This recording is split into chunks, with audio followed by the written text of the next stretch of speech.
माजी मुख्यमंत्री पृथ्वीराज चव्हाण यांच्या गोपीनाथ मुंडे यांच्याबाबत एका धक्कादायक दाव्यानं कराडसह संपूर्ण महाराष्ट्राच्या राजकारणात मोठा भूकंप घडवून आणला। त्यांनी आणखी एक आता दावा केलाय।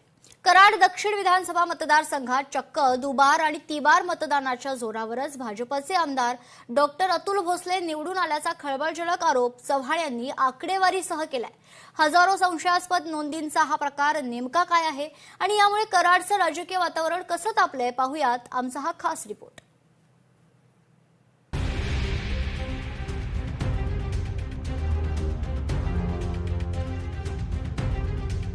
कराड दक्षिण मतदारसंघामध्ये मतदान चोरीचा मुद्दा पेटला। 58,000 मते दुबार तिबार नोंदवल्याचा पृथ्वीराज चव्हाणांचा आरोप। पृथ्वीराज चव्हाण आणि डॉक्टर अतुल भोसले आमनेसामने।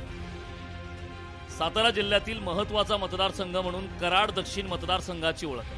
काँग्रेसचे ज्येष्ठ नेते आणि माजी मुख्यमंत्री पृथ्वीराज चव्हाण यांचा हा मतदारसंघ असून यामध्ये पृथ्वीराज चव्हाण सलग 2 वेळा निवडून आले होते।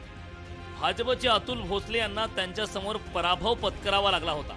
अशात लोकसभा निवडणुकीदरम्यान भाजपचा झालेला पराभव हा भाजप नेत्यांना जिव्हारी लागल्यामुळे त्यांनी विधानसभेला मोर्चेबांधणी करायला सुरुवात केली होती। त्यावेळी अमित शहा यांनी नागपूरला भाजप अधिवेशनात जाऊन 10% मते वाढवण्यास सांगितले असा आरोप थेट पृथ्वीराज चव्हाण यांनी केला। त्यानंतर कराड दक्षिणमध्ये 58,000 दुबार तिबार मतदार नोंदणी झाल्याने आमदार अतुल भोसले निवडून आल्याचा आरोप चव्हाणांनी केला। कराड मतदारसंघामध्ये 56,000 दुबार आहेत। आमच्या घरातले कोण असतात तेही चुकीचं आहे। तुम्ही जी दुबार मतं केली वाळव्यातली रेट्यात करायची, रेट्यातली शहरात करायची, ते चुकीचं आहे। यामध्ये चुकीचं आहे का? दुबार असणं योग्य आहे का? मला सांगा। देवेंद्र फडणवीसांनी सांगावं की त्यांच्या मतदारसंघात किती दुबार होते। तुमचं जेव्हा 2024ला लोकसभेमध्ये दारुण पराभव झाला तेव्हा तुम्ही खडबडून जागे झाला। अमित शहा नागपूरला गेले, भाजपच्या अधिवेशनात बोलले की 10% मतं वाढवा। कशी वाढणार मतं? आभाळातलं मागचं पडणार आहे। मतं वाढवायला फक्त दुबार तिबार चौगार करा।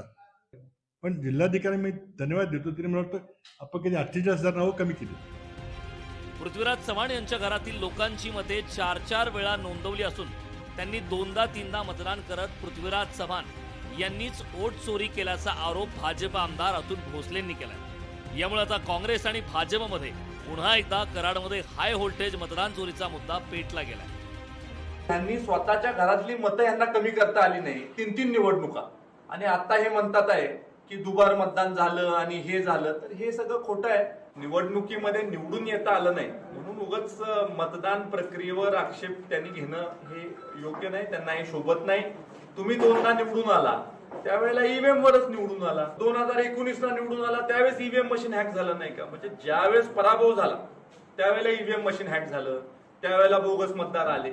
म्हणजे जनतेने जो कौल दिलाय तो कौल तुम्हाला अजून मान्य करता आलेला नाही। मान्य करा, तुमचा पराभव झालेला आहे।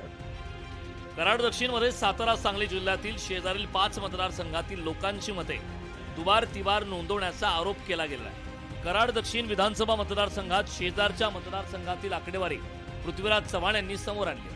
कराड उत्तरमधील 6,500, ईश्वरपूरमधील 6,708, शिराळ्यामधील 7,976, पाटणमधील 4,100, पलूस कडेगाव 2,962 अशी 28,246 मतदान हे दुबार तिबार नोंदणी झाल्याचा आरोप आकडेवारीसह पृथ्वीराज चव्हाण यांनी समोर आणला। दक्षिण कराड आणि उत्तर कराडचे सामायिक मत आहेत 6,062।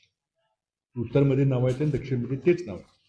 नंतर इस्लामपूरमध्ये 6,708, नंतर शिराळ्यामध्ये 7,976, पाटण विधानसभेमध्ये 4100 आणि पलूस कडेगावमध्ये 2,962 अशी 28,000 मतं शेजारच्या मतदारसंघातील दुबार आहेत। कराड दक्षिणमध्ये दुबार तिबार मतदार नोंदणीच्या मुद्द्यावरून काँग्रेस आणि भाजपमध्ये पुन्हा एकदा आरोप प्रत्यारोपांना सुरुवात झाली। 58,000 मतदार नोंदणीचा दावा आणि शेजारील मतदारसंघातील 28,246 मतदारांच्या कथित दुबार नोंदणीचा मुद्दा आता समोर आलाय।